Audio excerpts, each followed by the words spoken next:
All right, welcome in another edition of Inside the Cage right here on bjpenn.com is here.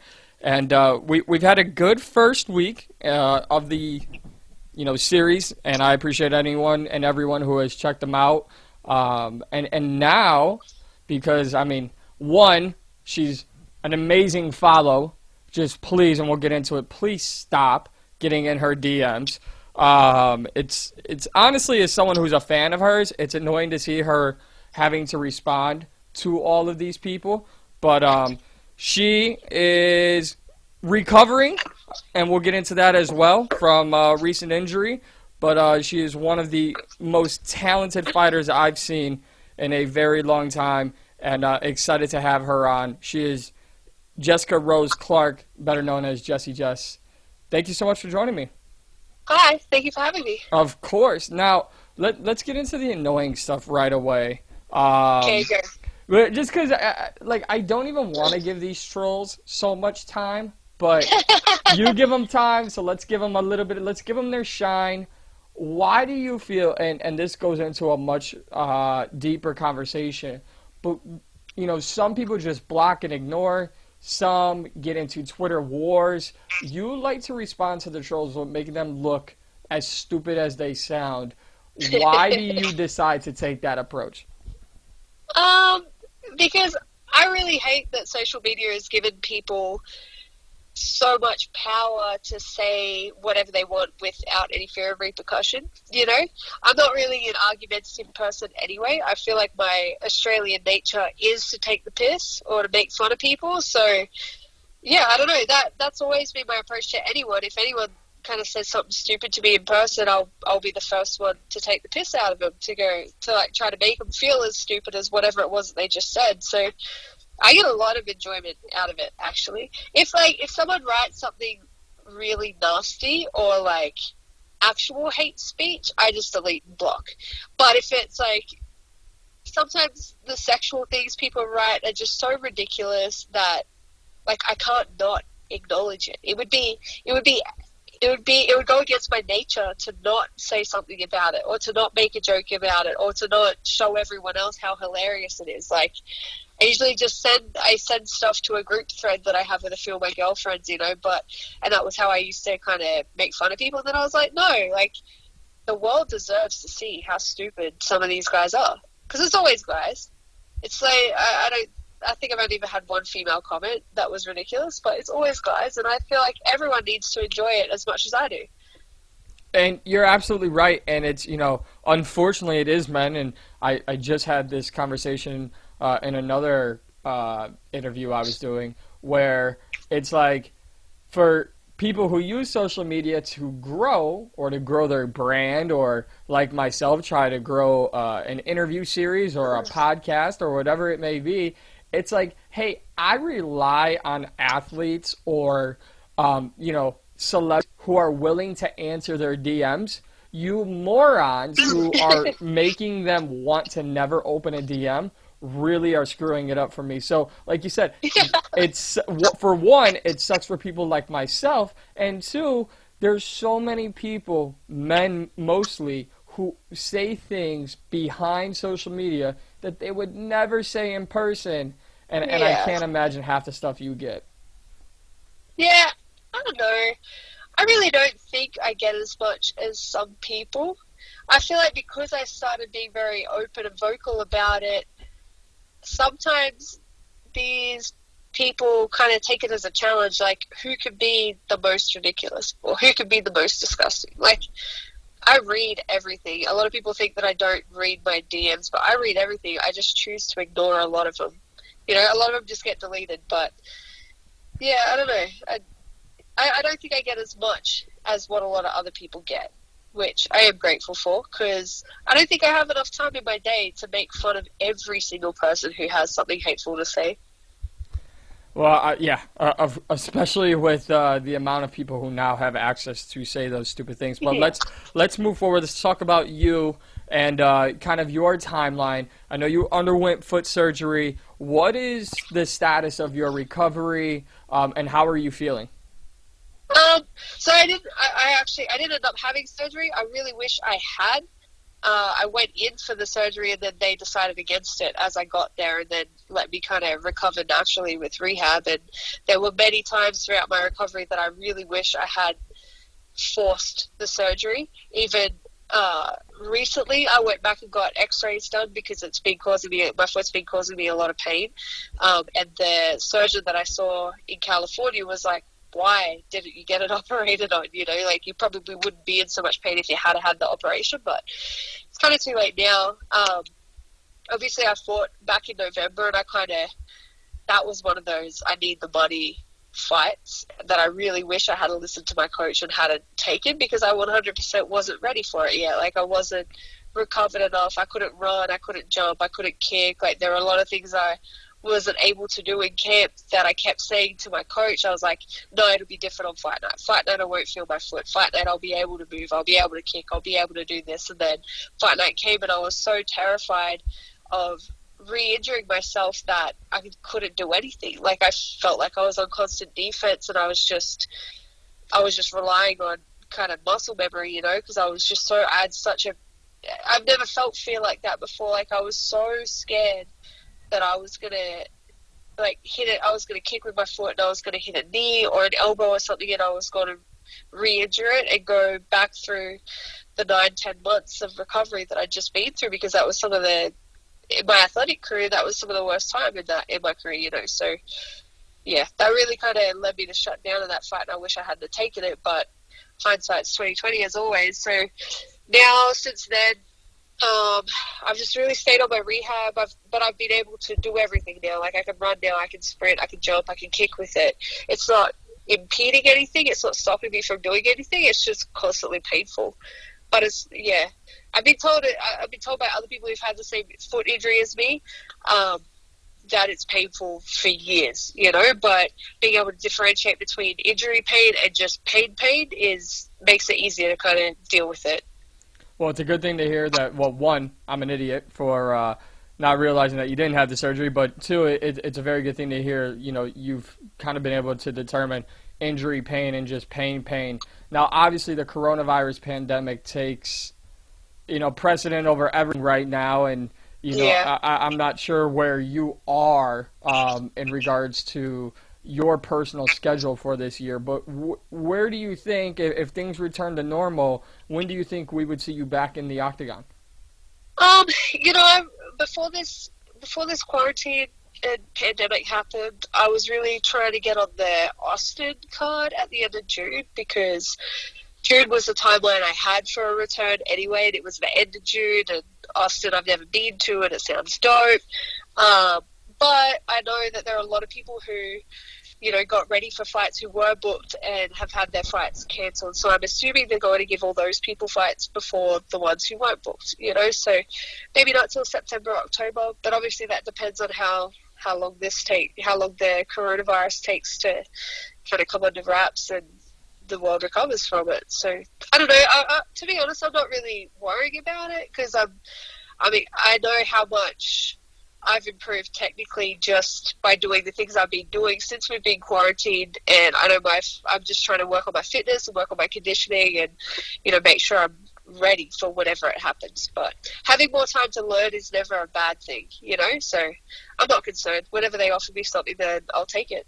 I knew you were going to be someone I enjoyed talking to. We're only 9 minutes in, and I didn't know I was going to have this much fun talking to you. I talk a lot. I'm sorry. No. Listen, I love it, and it just means, because I'm going to go deeper into more important things than just, you know, your fighting career. And one of them, talking about the coronavirus, is you're an Australian, you know, obviously from there, who now lives in Las Vegas. And I'm sure if I would have asked you this even 3 months ago, been like, what's it like being from Australia and now living in Las Vegas, Nevada? But what is it really like for you right now, you know, coming where you're from to now being in the United States during a worldwide pandemic where everything is shut down? That's a really good question. And I'm actually currently, since this has happened, I've been in Northern California, so I've kind of been stuck up here, because this is where my gym is. So it's funny. My family from back home were like panicking, going, oh my God, this is going to get really bad. Like, you need to get on a plane and come home right now. And I'm like, what?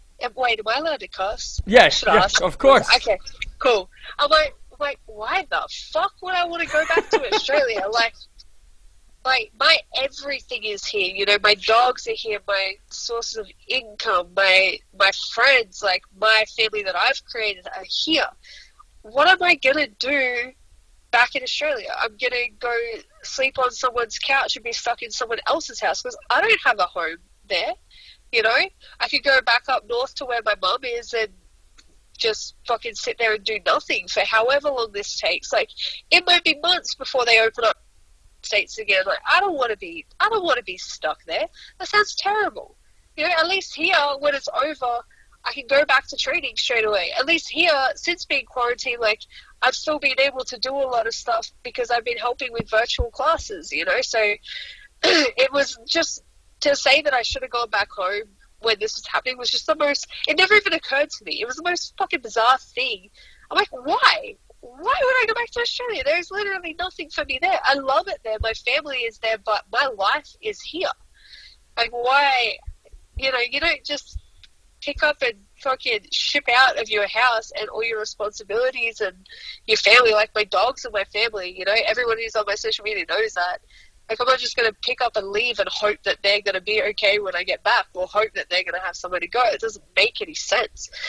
And the other side of that is that I feel like the people that I have in my life here are some of the most dependable, reliable, and self-sufficient people that I know. Like, they all do, you know, they all do shooting. Like, they've all done close quarters combat. They're all fighters. They've all done weapons training. Like, if shit was going to go down, I would want to be surrounded by the people who know how to handle themselves.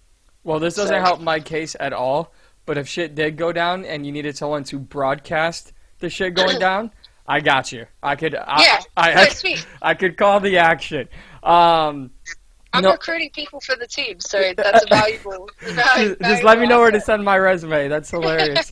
Now, talking about your journey over here, and there's two things. One, you just mentioned. Another, and I need to put out the disclaimer. When I see someone like yourself, especially a woman, I don't use this as an opening conversation. As you could tell, it was 15 minutes before I even asked this. But your dogs and your artwork, your tattoos. Let's start with your dogs. You just said they are your family. And I do think someone making such a big move in their life to pursue really the best life possible for them, having that animal companionship that so many people don't get to have, it means so much. Have they helped you, like, in your move? Yeah, 100%. Like, when I got Blue, because I've had her for 2 years now. When I got her, was when I was having a lot of issues with alcohol, you know, and I was trying to get sober, and having her actually helped me a lot with that, because before having her, I was just on my own, you know, and it sounds silly, but just having another being that was dependent on me and who was with me all the time really, really kind of helped me get myself into gear. So, yeah, that, and then even just, I don't know, every time I've traveled, since I've had these two, like, every time I've traveled without them, I've just fucking wanted to be back home with the dogs, you know, like, I haven't even enjoyed traveling as much because I'm just so paranoid about what they're doing and making sure that they're okay. And because Blue is such a bitch to everyone but me and then one family in Las Vegas that can look after him, I'm always worried that, you know, I don't know, someone's going to try to pet her, she's going to bite him, she's going to take him by animal control, and I'll be in fucking Russia or Korea or somewhere, and I'm not going to be able to do anything about it. I don't know, they bring a lot of stress to my life, but they definitely bring a lot of stress relief as well, because when I'm having a hard day, when it's been like a hard day at training and I'm tired, my favorite thing is just to go to the park with them, just throw the ball, because they're just so fucking happy to play with that goddamn ball, you know? And for real, like, that, after my last fight, you know, I really struggled with that loss. And I remember there was one day I was just feeling real sorry for myself, and I was sitting in the park and I was throwing the ball to the dogs, and I throw one, I've got two of them, and I throw one, so, like, someone always misses out, right? And Blue, I've had her for the longest. She's my girl. She's my best friend. She kept missing it for some reason. She was just off her game, her timing was wrong, and Dog, which is my boy, he kept getting the ball and she wasn't getting it, you know? And every time she'd miss it, she'd just shake it off and run back and wait for me to throw it again. Not, like, she didn't care. She didn't stop trying, you know? And I was like, fuck, like, that's what I need to do. It doesn't matter if I miss. I just need to keep trying and shake it off.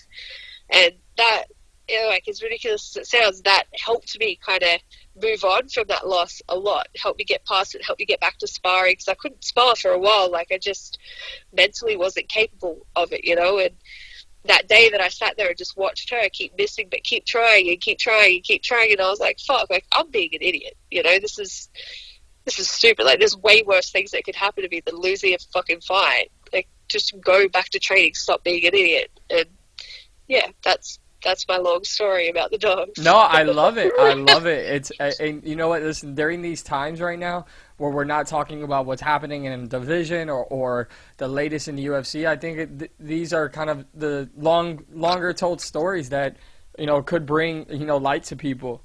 I mean, Yeah. especially with pets during this time. I'm pretty sure this is the first time in humanity where dogs and cats are like, are you guys seriously still in the house? What are you doing? Yeah. Get out. Like, I know I'm here for you, but get out of my house right now.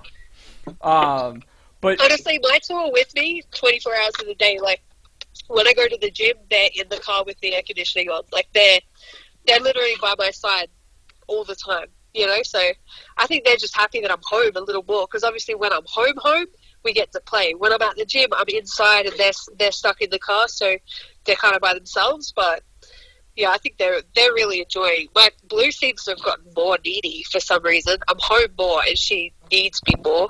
She's like started doing this thing where she just like makes little grunts at me, like little whiny noises, and just stares at me and waits for me to come and pet her. And she'll do it for 45 minutes. Like, she will just keep doing it until I come over and give her some attention. She never used to do that before, so maybe this quarantine being over will stop her from being so needy. But I don't know. I don't think it's been much different for them, to be honest. I'm gonna try that when this quarantine is over. When I'm out, I'm just gonna look at someone. I'm gonna whimper, and I'm gonna just grumble. Yeah, I'm just. She just looks at me. She just goes. Just like she sighs. She's like, That's awesome. I'm gonna try that when the quarantine is over, and I'm gonna let you know if I finally stop living the single life. But one thing, and this is coming from a guy with just one tattoo. You have a lot of tattoos, a lot of artwork, but I think for a lot of people, their artwork on their body tells a story. Without detailing every single one, what do your tattoos mean to you and the story of who you are? Honestly, like, some of them kind of mean something, but all of them are just something that I liked. Like, a lot of my tattoos were 100% spur of the moment. Like, I'm lucky that my tattooist in Vegas is one of my friends, so there were quite a few times that I'd text her at like 9:30 at night, and I'd be like, hey, you in the shop? And she goes, yeah, and I go, cool, I just had an idea, and I'd go down and we'd do a tattoo. Like, there were also some that came about from jokes that other people made and were like, oh, you should do this, ha ha ha, and I go, okay, I'm gonna go do that, and then I did it, you know. So there hasn't been a whole lot of thought put into them, which I think just looking at some of them right now is quite apparent, because some of them are really stupid. But honestly, I think the only ones I really thought about were my hands, were the big ones on my hands, and then my knee. The rest of them were pretty spur of the moment. Some of them I just said to my tattooist, like, you do whatever you want, let me know what we're doing when I get there. And then I'd turn up and they'd have something, and I'd go, yeah, that's cool. Or they'd turn up and they'd have something. One of them, the flamingo I have on the back of my tricep, was supposed to be a dragon. I wanted to get like a baby dragon wearing a white t-shirt for some reason. It just came to my head, and I was like, I want this dragon wearing a white t-shirt. And I got there, and the dragon she'd drawn wasn't what I wanted. And I was like, fuck it, let's do a flamingo. And then that's how the flamingo happened. So I mean, like, people always ask me what the meaning of my tattoos are, and it's just shit that I like. I like them. Like, well, I like it. There's literally only one that I don't like, and I'll cover it up eventually, but the rest of them, I just like them. And that's a totally acceptable answer. Let's talk about your fighting career, and more specifically, let me ask, being from Australia, seeing some of the recent success, most notably Alexander Volkanovski and Dan Hooker, and I know you're itching to get back in there yourself, but when you see what people from your home country are doing, does it make you more excited for the future of Australian fighters and Australian fighters in the UFC? Um, to be honest, like, I've known for a long time the talent that we had. These guys and girls just needed the opportunity, and that's the difference. Is that we weren't getting the opportunity a few years ago, and it's like Robert Whittaker came on the scene and was killing it, and then all of a sudden he like opened a door for everyone. You know, like obviously there were Aussie fighters before him: Jake Matthews, Elvis Sinisek, Anthony Parash, like all the old guns. You know, Jake Matthews isn't an old gun. I just threw him in there, but like, yeah, I don't know. I just don't think we really had the opportunity before. We always had the talent, we just didn't have the opportunity. And now that there's more MMA gyms around the world that are open to people, and we're able to cross-train, and we're able to travel, and a lot of guys go train in Thailand and take what they've learnt back to Australia, and a lot of guys come train in the States and take what they've learnt back to Australia, we've finally been able to pick up our training level to match, you know, the fights that we're being offered. So, yeah, I get super excited about it. I'm Robert Whittaker till I die, you know? But I knew it was bound to happen sooner rather than later. Like, it had to happen eventually. Absolutely. Now, you've had a somewhat of a fun luxury, right? Like, you've been able to travel just since being in the UFC, Australia, Singapore, in the United States, Russia. Do you like being able to travel the world and fight at the same time? I mean, it's cool, but I was already traveling before I got signed. Like, before I got signed, I fought in South Korea, I fought in Japan, I was living in Australia and fighting in the States. Like, I already was doing that, you know? And the travel was, I think, part of the reason why I stuck to fighting, because before I found kickboxing, really, I never stuck to anything else. But then when I found out I could do the super physical, violent thing and get paid to travel all over the world, like, that was a huge part of the appeal. So yeah, it's cool. Do I want to travel for my next fight? Fuck no, because the Russia trip sucked, man. Like, that trip was really rough. That was the worst kind of international fight experience I've had. And I really would like the opportunity to kind of build myself a little bit more in the States, a little more locally for me. But yeah, honestly, like, I love to travel. I've been able to see places that I don't think I would have had the opportunity to see if I wasn't doing what I'm doing right now. All right, so I got to ask, can I be selfish here? Why, go. Okay, so I was supposed, and obviously don't want to bring up bad memories, but I was supposed to see you at UFC Milwaukee. Yeah. When things, and I obviously felt very bad for you, and we could talk about, you know, bantamweight here in a second, but since I missed that opportunity, because you were one of, me and a buddy of mine went for, it was like a Christmas gift, and that you were one of our top fights that we were most excited to see. Oh, I'm sorry. No, it is quite all right. Obviously, your health and making sure you are good for many years to come is most important to me. But now with this pandemic, and they're going to have to relocate fights, and your schedule might get thrown off, I'm going to be selfish and say we just lost UFC 249 in New York. It was supposed to be in Brooklyn, so I missed out on that. I was thankfully here. I didn't go to the event because I'm not rich, but I was here for Masvidal Nate Diaz. I'm going to be selfish and say I need your next fight to either be in New Jersey or New York City. Yeah, that would be super cool. I'd be into that. I was actually trying to, before I got offered the fight in Moscow, like literally the day before they offered me Moscow, I was told I was going to be on the, whichever one it was, New York or Brooklyn. Whatever East Coast one they had before that. I think it was New York. It was a pay-per-view. And I was like, fuck yeah, I'm going to be on a pay-per-view because I missed out on UFC Rio because I got injured. Which was supposed to be my first pay-per-view, and I was like, yeah, I can come back, get on a pay-per-view. Yeah, I want to fight in New York. That'd be dope. I haven't been to New York in a while. And then the next day they were like, actually, let's send you to Russia. And then And you're I'm like, good. all I'm like, right, let's. okay. That's amazing. Okay. Now, But yeah, no, I would love to fight out there, 100%. I don't want to make it about me, but I definitely want to. Listen, it's like watching you fight is my own personal Tony and Khabib. You're one of the only fighters where like I missed that opportunity. Now I'm gonna keep going until I get to see you fight in person. I just Thank love you. your attitude and your persona, your personality, the way you fight. Like you're someone I think a lot of people should get behind, and I think they will once I ask you this. What led you? You said, I didn't stick to anything until I stuck to fighting, this very violent physical thing. So being from Australia, being a woman, being a woman from Australia in a man's world of fighting, what made you stick to combat sports? Um, I've asked myself that question a lot because before I started kickboxing, I was working in bars. I was managing nightclubs and doing that fucking hood rat party life and taking a lot of drugs, drinking a lot of alcohol, just kind of enjoying my early 20s. And then, but I was like super lost as well. Like I had no idea what I wanted to do. I always had 3 or 4 different jobs and was just kind of going through the motions every week. And then the very first day I ever went to a kickboxing class, I was hooked. I was like, no, fuck this. I'm leaving everything else. And then I think within 6 months, 6 months of starting, I quit drinking. Obviously, I went back to drinking later, but I quit drinking for about a year and a half. Quit drinking, quit taking drugs, quit smoking cigarettes. I smoked cigarettes for 12 years, and I quit doing that.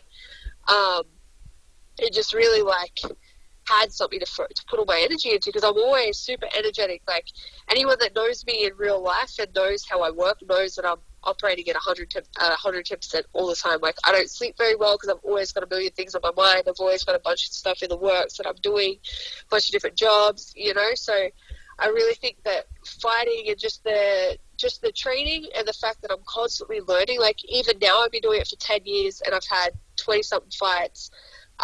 I still learn every single day, no matter what it is. Like I'm still adapting, learning, overcoming problems, like having to figure out how to lift a certain weight, how to move my feet a certain way, how to move my head, figuring out tactics, strategy. I think the constant, the ability to constantly learn and then the unpredictable nature of this sport is what really keeps me hooked because I get bored very easy. Very, very quickly.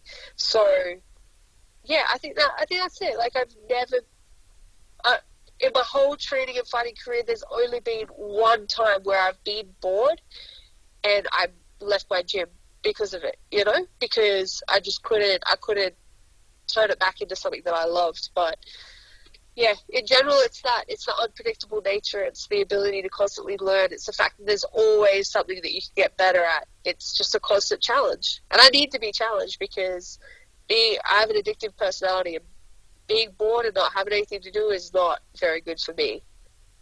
I am going to take all of these quotes and I am going to shove them in front of my friends and family because they all are like, yeah, you couldn't be a fighter. Well, maybe I couldn't be a fighter, but if there could be a female fighter version of me, I think it might be you.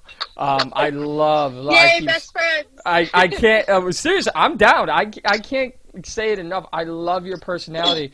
And you've also made serious changes not only in your career but in your personal life. You kind of just mentioned it. And being sober, a decision you made. I've got to ask because it's something where I think it's a challenge for so many people worldwide because they don't know what else. Like, what else am I supposed to do? This is all I know, or what else am I supposed to be into? I grew up around this, or everyone is doing it. Why is everyone else looking at me? I'm no different than everyone else my age. Yeah. And it's become such a hard realization for a lot of people that eventually it just ends up costing them a lot of potential that they could have had in life. When did you decide to full on make that decision, and how has it changed your life for the better? So it was after I lost to Jessica at UFC Singapore. So that was the end of June. End of June. I went sober on July 15th, and I remember there was one night because I was living by myself. There was just me and Blue, and I had a cat at that stage, who now lives with one of my friends. But I was at home in my apartment, and I was hammered, like hammered, just probably one of the most drunkest times I've ever been, and I was by myself, and I was literally just sitting at home with my pets drinking because I was fucking miserable. And I woke up the next day, and the next morning I was supposed to go to church for the first time because I'd been talking to my strength coach at the Performance Institute, and I'd been talking to another friend of mine who was a pastor, and they'd both been saying, like, even if you don't believe, I think going to church would be good for you. And so the next morning I was supposed to go, and I was so hungover that I couldn't even get out of bed. And that was kind of like the straw that broke the camel's back, right? Like, there'd been many, many days like that. I kind of sat down. I spent that whole day throwing up at home and thinking about all the events I'd missed out on because I'd been hungover or because I wanted to go drinking instead, and all the things that I'd kind of been at a disadvantage with, like sabotaging my own career by drinking all the way through camp, you know? Just, I was doing stuff like that because I wasn't happy. Like, I wasn't happy with where I was at. I wasn't happy with my life. I wasn't happy with, if I was in a relationship, I probably wasn't happy with that. Like, it was very lonely when I first moved to Vegas, you know, because I moved out by myself. I didn't know a single person. I had $200 to my name. Like, I left everyone, you know, to pursue this, and it was really hard. It took me a long time to be okay with being there by myself. And I just, because I had such a different upbringing and different experiences growing up, and I don't know a lot of pop culture. Like, I don't know a lot of the TV shows or music from when I was growing up, so I couldn't even interact with people my own age unless it was about fighting. And even then, I didn't watch enough fights to even be able to really talk about fighting. So I kind of didn't, I don't know the right way to describe it. Like, I always just felt really alone, like really, really alone. And my way of dealing with that was to drink, you know? And then the other side of that is, before I moved to the States, I went through some domestic violence with my fiance at the time, and that really affected me for a long, long time, you know, because for a long time when we were together, he would tell me that I was going to fail and I was never going to make anything of myself and stuff like that. And it took me a long time to be able to get past that. But my way of making it go away was to drink. So, yeah, so then that morning that I woke up and I was like too hungover to even go to church, and I was like, fuck, like, I can't do this anymore. I know one of the reasons I lost in Singapore was because I drank all camp, right? Because I was at a physical disadvantage because of it. And two, like, I wasn't able to process things that I needed to work on, because instead of sitting down and analyzing and figuring out the best next step, I would just forget about it. I'd get wasted, I'd forget about it, and the next day would be a brand new day, you know? So I wasn't evolving, I wasn't adapting, and I wasn't learning. And yeah, it was hard though. Like, when I went sober, honestly, going sober was one of the things that led me to leave Syndicate as well in Vegas, because I think I was really unhappy there, but I was drinking so much that I could forget about it, and I could ignore it, you know. And then when I went sober, and I wasn't ignoring my issues anymore, and I wasn't numbing the pain, I realized I wasn't in the right environment, and that led me to leave. And I'm really grateful that I made that decision. You know, I feel like I've made a lot of really positive decisions since I quit drinking, and I really feel like I'm a better person. And even now, like, honestly, through this quarantine time, there have been a couple of instances over the last, almost 2 years of sobriety where I've been like either bored and wanted to drink, or I've been really upset and wanted to drink. But the difference between back then when I was drinking and now is, like, now I sit down and I go, okay, what's making you feel this way? Like, what can we do to address it? How do we fix it? How do we overcome whatever this issue is? And if it's just boredom, then it's like, fuck, you're an idiot, you're bored, go for a run, you know? And if it's something that I'm actually upset about, then I sit down and I plan how to get past it, and I plan how to adapt and how to overcome whatever it is that I'm having an issue with. So, very long-winded way, that's how my life has changed. I also, honestly, with this pandemic and because I talk about, on my Instagram, I talk about apocalypse training a lot now, because I'm like, fuck, if something happens, like, I need to be able to take care of myself. I saw this one guy's story, and it was, he had something written about how you called us paranoid, and now you're realizing we were just prepared. What skills do you have when the only form of currency is bartering?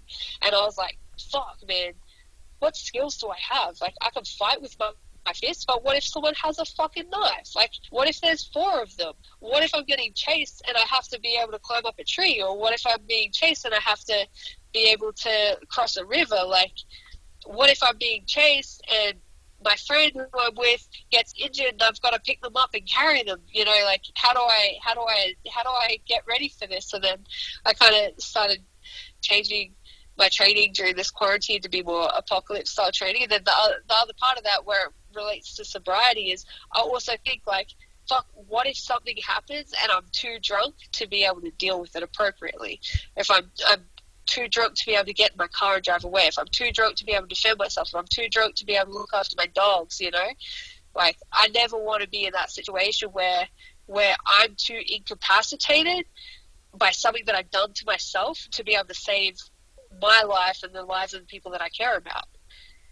I don't know if that makes any sense. No, it does. It's beautiful. I've got a lot of time on my hands right now, and this is what I'm always thinking about. Well, thankfully you're spending this time with me, and I don't want to keep you too long, but I still have a few more things I want to get into with you.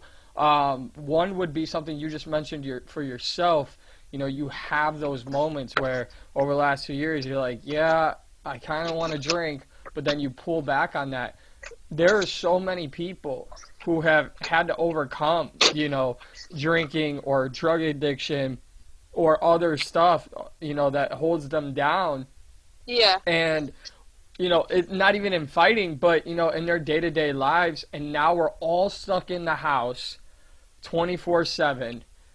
What would your message be to someone who is trying to overcome an addiction, but they have nothing available to them to go out and do, and they're really just stuck in the house?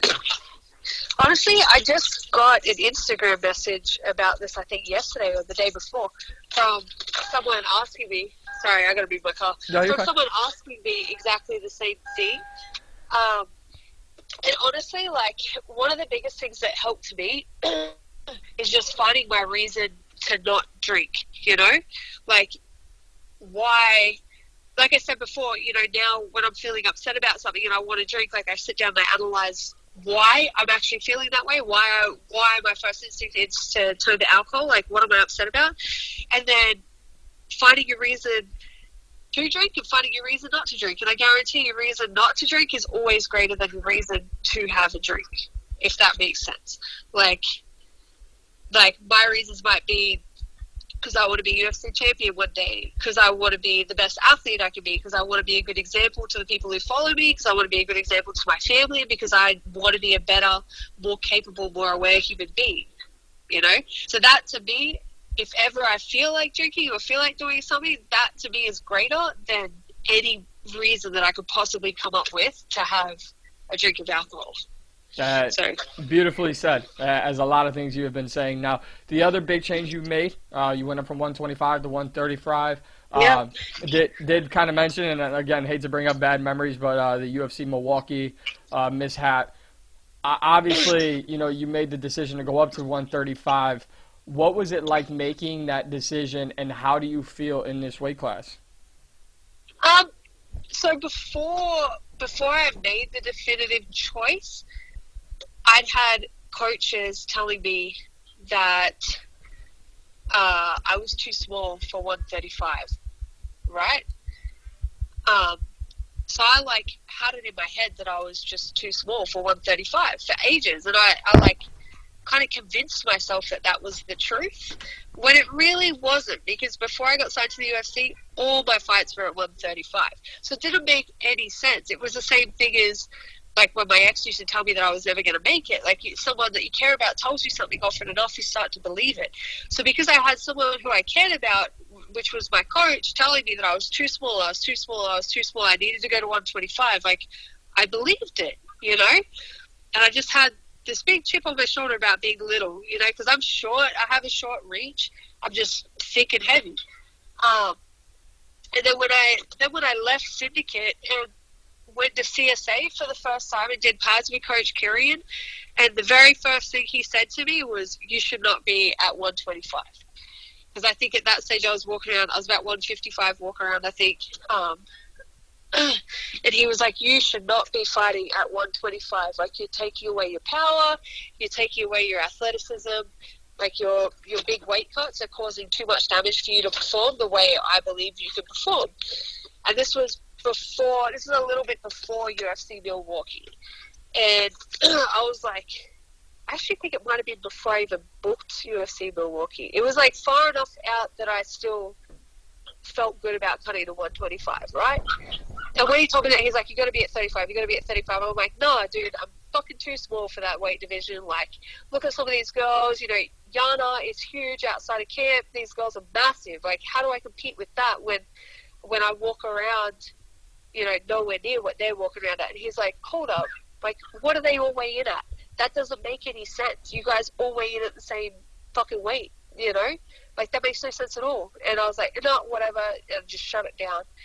And then he's like, "Okay, well, if we're going to fight at 25 in Milwaukee, we'll get the 25. So then we got ready for that. I felt like I was on track. I checked in at the same weight I always checked in for 125. And then that happened. You know, I passed out, got taken to hospital. And when I left the hospital and I was sitting back in my hotel room, and I was like, okay, that was a sign. Like, that was the sign that I needed to prove that I was in the wrong weight division, you know, that I shouldn't be trying to cut as much as what I was.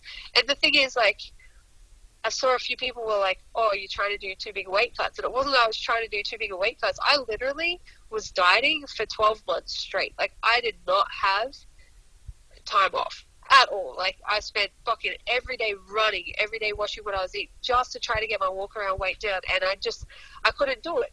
After I fought Paige Van Zandt, because I was really sick for that fight, after I fought her, the guys at the Performance Institute sent me to get a bunch of blood tests, and the blood test came back saying that I was pre-diabetic, I was giving myself an immune disorder, and my thyroid was shutting down because I was dieting too much, because I was trying to keep my weight down to make 125.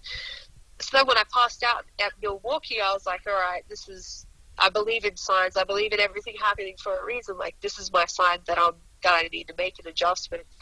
And so then after that, I was like, all right, like, let's give this a go, you know.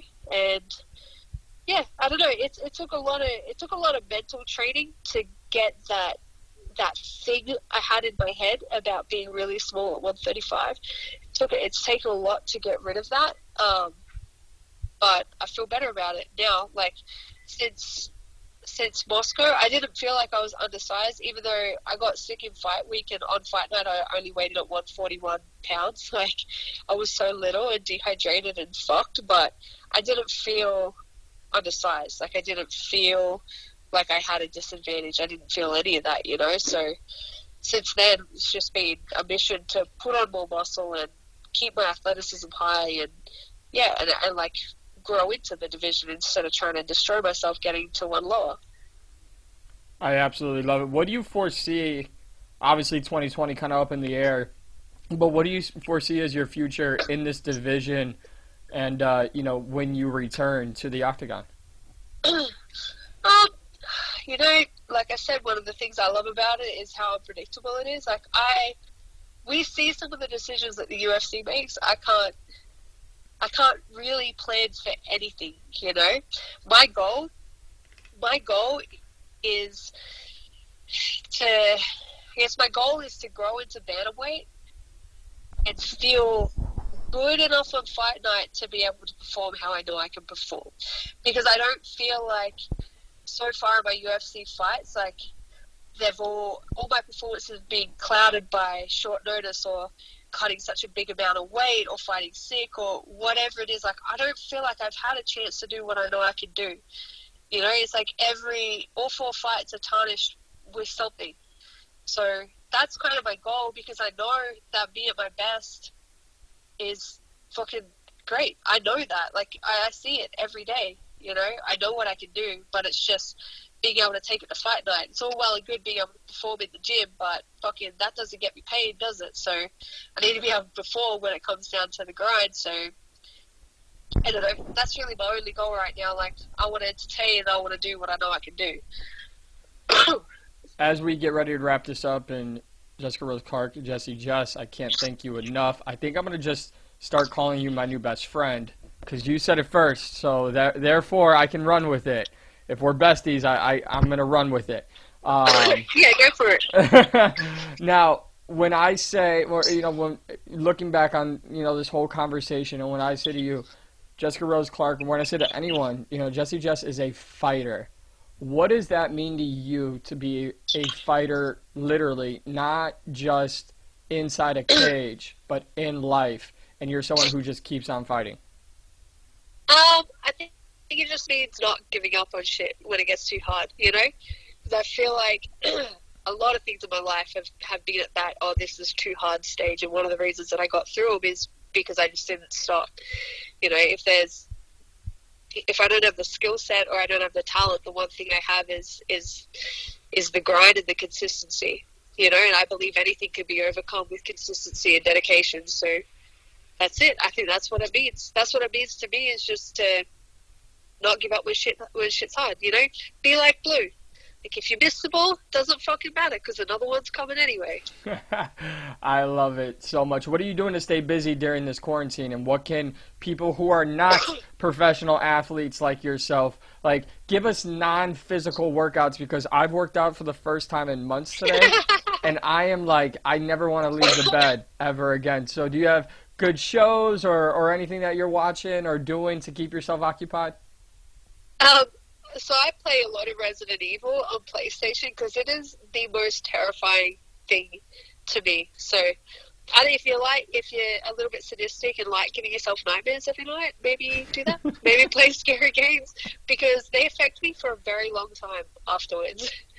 You're a true thrill seeker, and again, you're a fighter in life and inside the cage, and I'm so happy to have been able to talk to you today, and hope we can talk again soon when things return to normal. Thank you. Thank you so much for calling. That was Jessica Rose Clark, Jessy Jess, looking to grow into the bantamweight division and more. Really love the honest mindset, the openness, the willingness to discuss anything and everything with me through her life's journey. So great stuff from Jessy Jess there. I am Mike Pendleton. You can follow me on Twitter at MP2310. Follow bjpenn.com on Twitter at bjpenn.com. Check out bjpenn.com for all interviews, news, and more. This has been Inside the Cage. Until next time, as you guys are starting to figure it out, we'll see you soon, everybody.